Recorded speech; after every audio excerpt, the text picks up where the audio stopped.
नमस्कार, स्वागत है हमारे सभी दर्शकों का आपके मनपसंद सजीव फोन इन कार्यक्रम मिशन हेल्थ के आज के अंक में।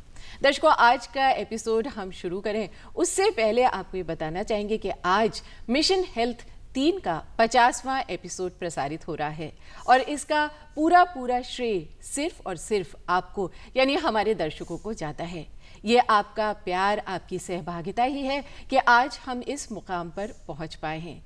चाहे बात हमारे कार्यक्रम में फ़ोन कॉल्स करने की हो, भारी संख्या में आपके फ़ोन कॉल्स हमारे कार्यक्रम में आते हैं, या फिर बात हमारे कार्यक्रम में आमंत्रित दर्शक के रूप में पधारने की हो, आप सब बढ़ चढ़कर भागीदारी करते हैं इसमें। इसके अतिरिक्त हम अपने कार्यक्रम में चलते चलते सेगमेंट के अंतर्गत जो सवाल पूछते हैं उसमें भी बहुत बड़ी संख्या में आपके जवाब आते हैं पत्र और ईमेल के माध्यम से। तो इसीलिए आपका साथ, आपका स्नेह ऐसे ही बना रहे। हमें ये भी उम्मीद है कि भविष्य में आप ऐसे ही सदैव हमारे साथ जुड़े रहेंगे और अपना आशीर्वाद हमें देते रहेंगे। तो आइए शुरुआत करते हैं अपने आज के इस अंक की। उससे पहले हम आपको ये बताना चाहेंगे कि एपिसोड नंबर 29 में हमने जो सवाल पूछा था उसका सही जवाब हमारे पास आ गया है और अब विजेता का नाम घोषित करने की बारी है। तो जो सवाल पूछा गया था वो था किशोर स्वास्थ्य मंच क्या है, और इसका जवाब हम चाहेंगे, इसका जवाब सही क्या है और इसका उत्तर देने के लिए इसका सही उत्तर किस श्रोता ने, किस दर्शक ने दिया है, उसका नाम घोषित करने के लिए हमारे साथ हमारे स्टूडियो में आज के एक्सपर्ट मौजूद हैं।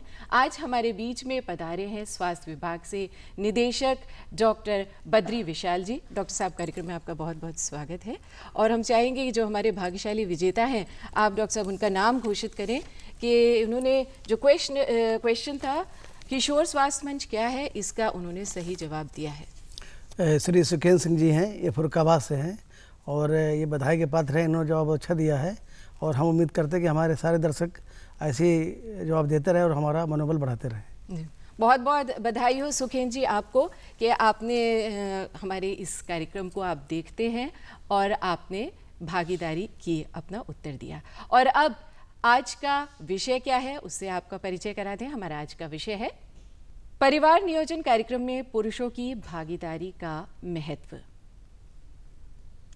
और हमारे जो विशेषज्ञ हैं उनसे आपका परिचय हो चुका है।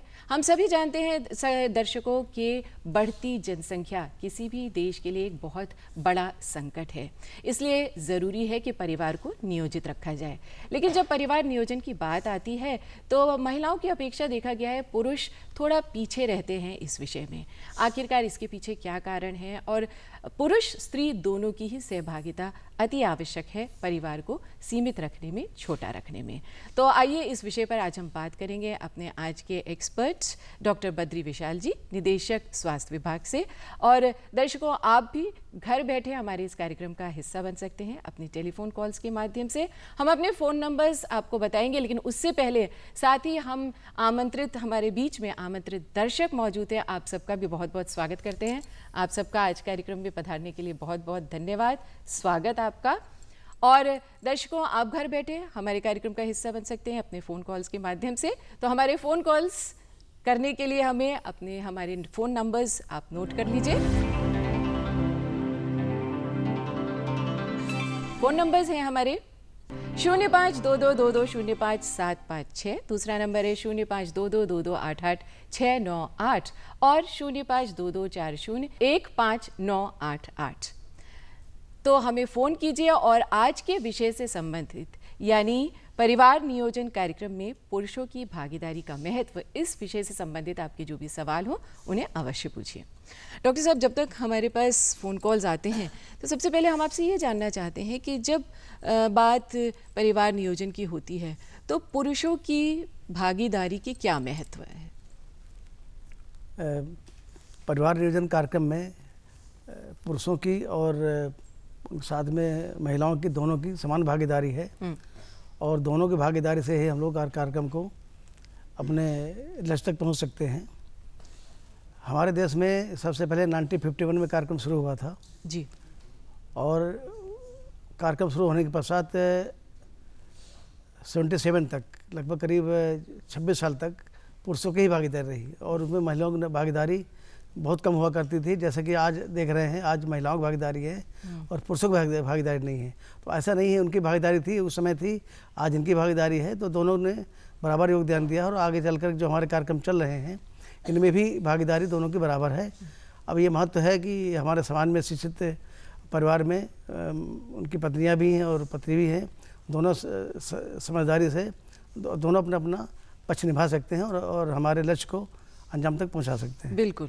डॉक्टर साहब देख रहे हैं आप, बहुत सारे आज हमारे बीच में दर्शक मौजूद हैं स्टूडियो में, तो हमारे बीच में नीलम श्रीवास्तव जी हैं, आप कुछ पूछना चाह रही हैं?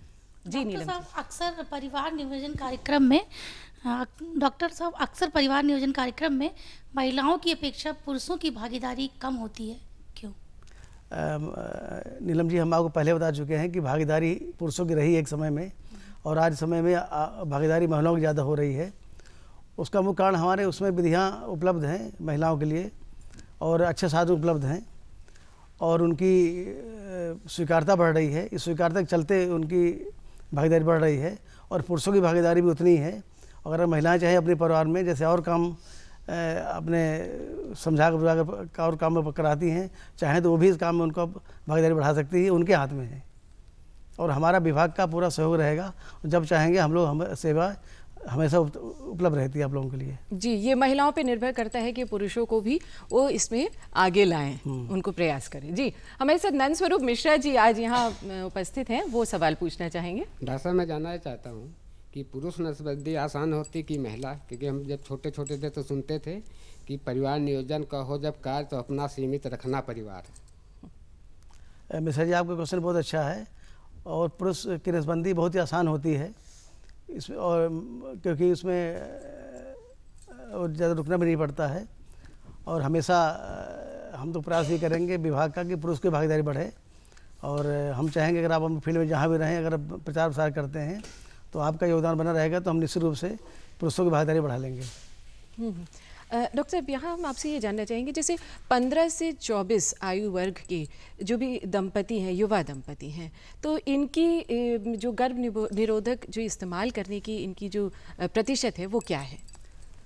इनका प्रतिशत बढ़ना चाहिए और अभी प्रतिशत हमारे पास कम है, अपेक्षित नहीं है और हम बढ़ाना चाहेंगे।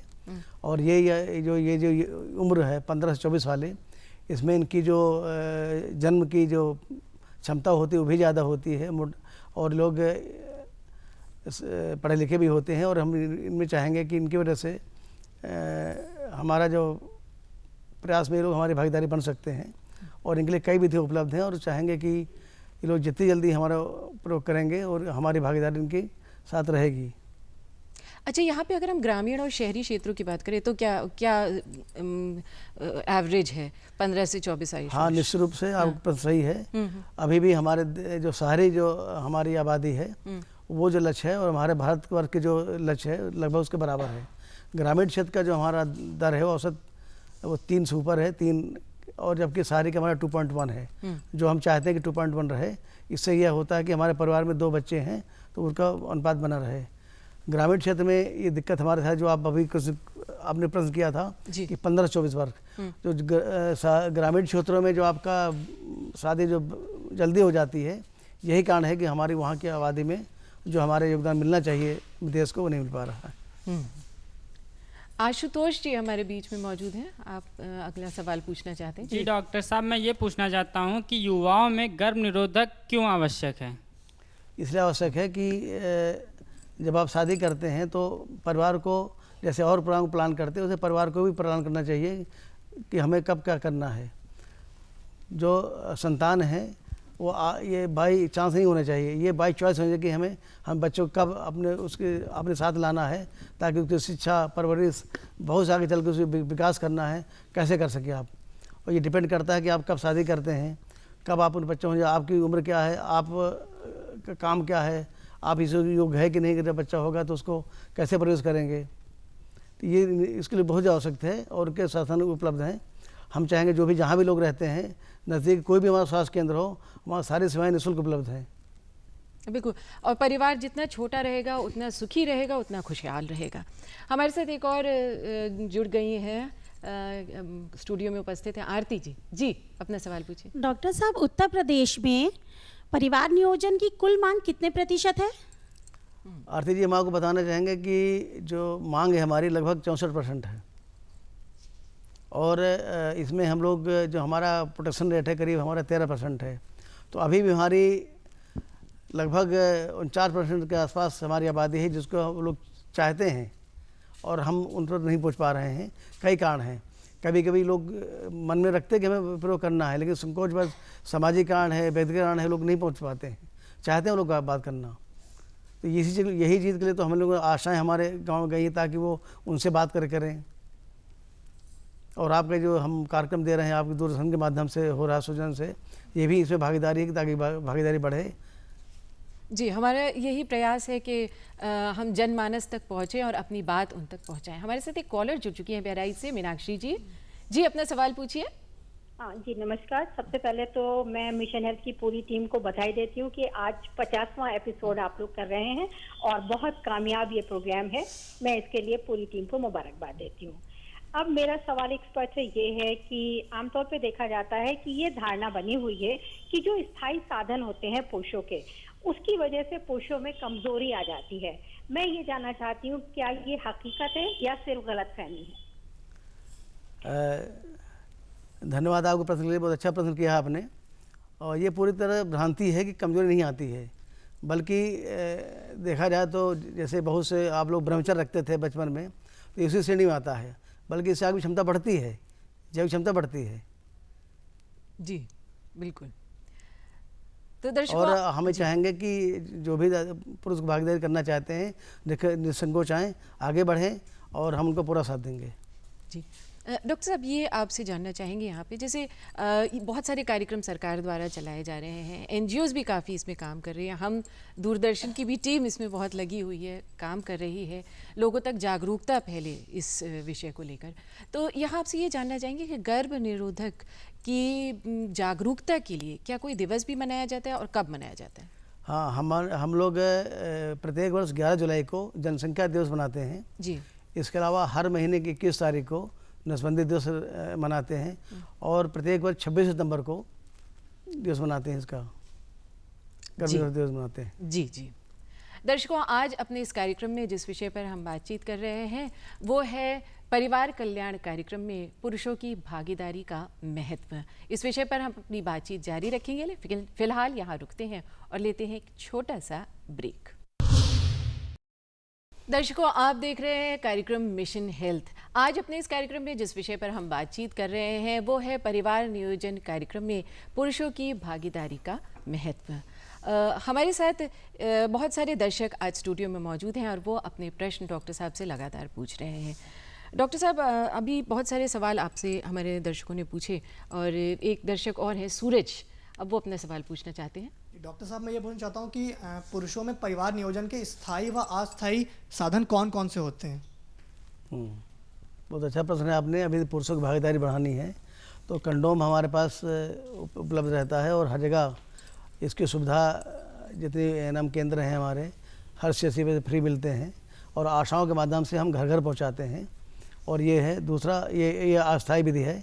और स्थायी विधि में उनकी नसबंदी है, और नसबंदी के लिए भी हम जिला अस्पताल में जैसे कि बताया हर 21 तारीख को हमारा दिवस होता है, उसमें करा सकते हैं और इसमें कोई दिक्कत नहीं है। कभी आदि जा कर के संपर्क करें और अपना जांच कराएं और जब भी चाहें कैंप में आकर के हमारा सेवाएं लें और नसबंदी करा लें।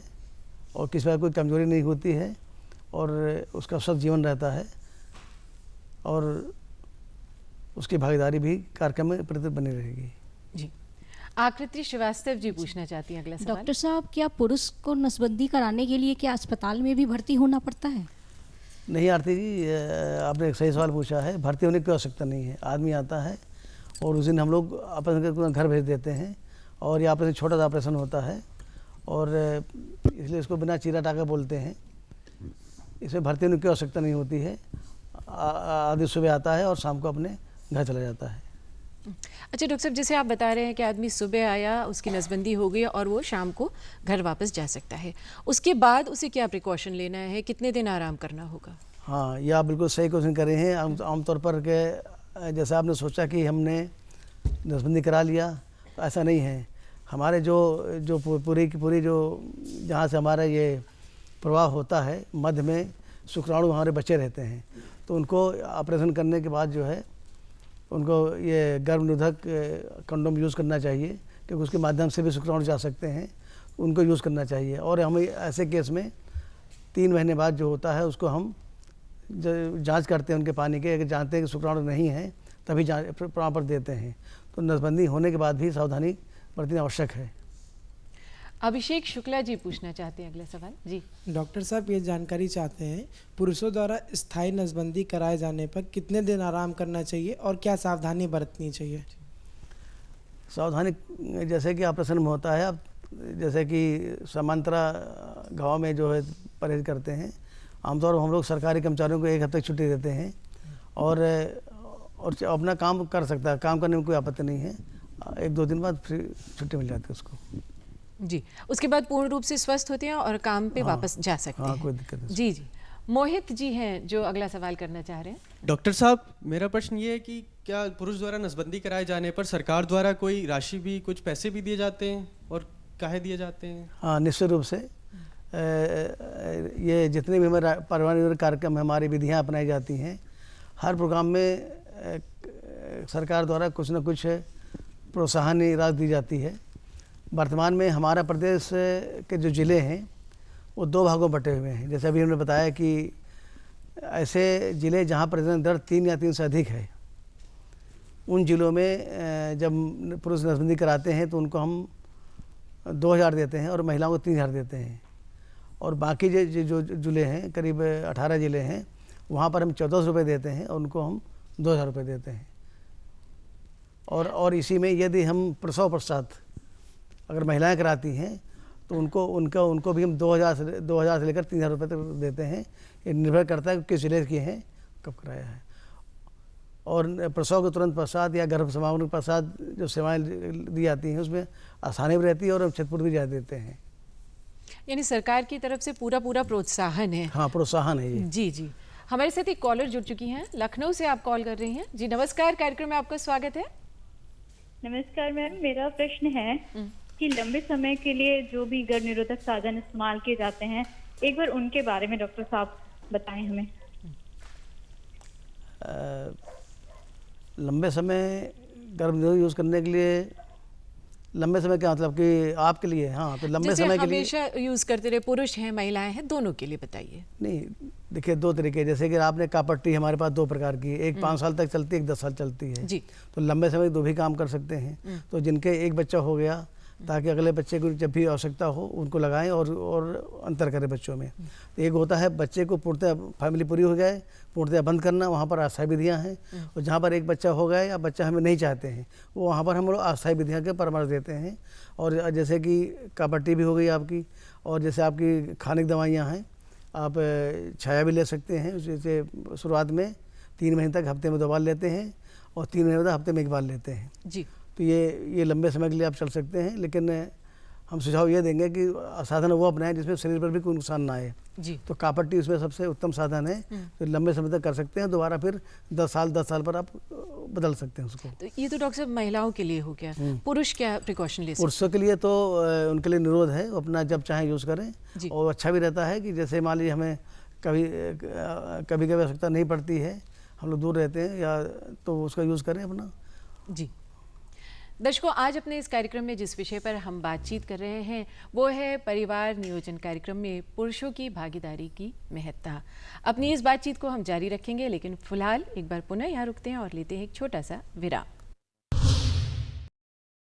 दर्शकों, आप देख रहे हैं कार्यक्रम मिशन हेल्थ। आज अपने इस कार्यक्रम में जिस विषय पर हम बातचीत कर रहे हैं वो है परिवार नियोजन कार्यक्रम में पुरुषों की भागीदारी का महत्व। हमारे साथ आज बहुत सारे आमंत्रित दर्शक स्टूडियो में मौजूद हैं और वो लगातार अपनी जिज्ञासा शांत कर रहे हैं, अपने सवाल पूछ रहे हैं। अब हमारे बीच में अभिषेक वाजपेयी जी मौजूद हैं। जी अभिषेक जी, सवाल पूछें। डॉक्टर साहब, मेरा प्रश्न ये है कि सामान्य रूप से एक पुरुष को कितने बच्चों के बाद नसबंदी करा लेनी चाहिए? जहाँ तक बच्चों की संख्या का प्रश्न है, ये निर्भर करता है हर परिवार पर कि वो कितने बच्चे चाहता है। हमारा प्रोग्राम जो है किसी पर ये नहीं कि आपको इतना ये करना है, नहीं। दोनों दंपति सोचें कि हमें शादी के बाद हमें कब बच्चा करना है, दूसरा बच्चा तो में कम से कम 2-3 साल के अंदर करें, तीसरा बच्चा करें। आमतौर पर हम परामर्श ये देते हैं कि 2 के बाद उनको स्थायी विधि अपना लेनी चाहिए, और ये दोनों अपने जो दंपति हैं उनके परामर्श निर्भर करता है। और जब दोनों पर लोग आते हैं हमारे पास तो हम उनकी सब कुछ जांच करते हैं, देखते हैं, और फिर उनसे बात करते हैं, फिर ये देखते हैं कि उनके परिवार के लिए उनके हिसाब से क्या ठीक रहेगा। और फिर भी हमारा विभाग का तो यही, सरकार का और सबका यही है कि 2 बच्चे के बाद ऑपरेशन करा लेना, सीमित रखना देश के लिए, आपके लिए भी उचित रहेगा। डॉक्टर साहब, हम जानते हैं जैसे कोई भी कार्यक्रम होता है, ये जैसे पब्लिक वेलफेयर के लिए है, आम जनता के बेहतरी के लिए कार्यक्रम है, परिवार को नियोजित करना। डॉक्टर साहब, हम आपसे ये जानना चाह रहे थे कि जन सहभागिता के माध्यम से पुरुषों की इसमें कैसे भागीदारी बढ़ाई जा सकती है? पुरुषों की भागीदारी की बढ़ाने के लिए ये जो जैसे कार्यक्रम जो आपके चल रहा है इसके माध्यम से, और बीच बीच में हम लोग नसबंदी दिवस मनाते हैं, और जो भ्रांतियां हैं इस सबसे ज़्यादा जो हमारा अगर दे सकता है तो परिवार की जो महिलाएं हैं, हम उनसे फिर अनुरोध करेंगे वो अपने घर में वो अपने इस बजाय अपने जो पति के है उनको प्रेरित करें कि वो इस भागीदारी करें, तो हम अपने लक्ष्य में सफल हो जाएंगे। जी, तो महिलाओं को इसमें आगे आने की बड़ी आवश्यकता है। बिल्कुल, हम उनसे अनुरोध करेंगे जब हर क्षेत्र में आगे हैं तो इस क्षेत्र में भी उनका योगदान निश्चित रूप से सराहनीय रहेगा। जी। जैसे डॉक्टर साहब, आज हम गर्भ निरोधक साधनों के बारे में बात कर रहे हैं, तो गर्भ निरोधक साधन प्रयोग करने के बावजूद कभी कभी ऐसे भी केसेस सामने हमें आते हैं कि जब कोई स्त्री गर्भवती हो जाती है तो उस दशा में क्या करे व्यक्ति? नहीं, बहुत अच्छा प्रश्न किया आपने। ये हमारे देश में हमारे काफ़ी जो महिलाओं की जो मृत्यु हो जाती है उसमें लगभग 30% ऐसे कारण हैं जो अनचाहे गर्भ से होती है। कारण कुछ भी हो, हमें आपके माध्यम से हमें सबको बताना चाहेंगे, बल्कि उसने संदेश भी देना चाहेंगे कि ऐसा कभी कोई स्थिति आए कि किसी भी महिला कोई अनवांछित गर्भ हो गया हो तो कोई संकोच न करें, हमारे महिला जी के अस्पताल जाएं, उनसे निष्कर्ष बात करें, वो फ्री सेवा देंगी। होता क्या है, जानकारी के अभाव में या संकोच बस वो हमारे अयोग्य लोगों से पास चली जाती है। उससे नुकसान ये होता है उनका शरीर में मृत्यु हो सकती है, संक्रमण हो जाता है, और आगे चल करके हो सकता है दोबारा मां न बन पाए। और आप लोग देखते होंगे कभी कभी आज की तारीख में जब शादियां होती हैं आपके यहाँ, यानी आशय ये कहा जा सकता है कि निसंकोच होकर आप डॉक्टर के पास जाइए और उनसे परामर्श कीजिए और उनकी सलाह लीजिए। हाँ, और हम जो भी किशोरियां हैं कोई भी दिक्कत हो उनको जरूर संपर्क करें जी। क्योंकि छोटी छोटी बीमारी जो होती हैं वो आगे चल कर के आपको बीमार कर सकती है, जो कि आपके गर्भ की जो प्रजनन की जो शक्ति है उसको खत्म कर सकती है। जी, इस बात का सार ये है कि आप कोई भी दिक्कत हो तो आप विशेषज्ञ के पास जाइए, डॉक्टर के पास जाइए और उनकी सलाह लीजिए। और इसी के साथ दर्शकों, अब हम आ गए हैं अपने कार्यक्रम के अंतिम छोर पर, और अब बारी है चलते चलते।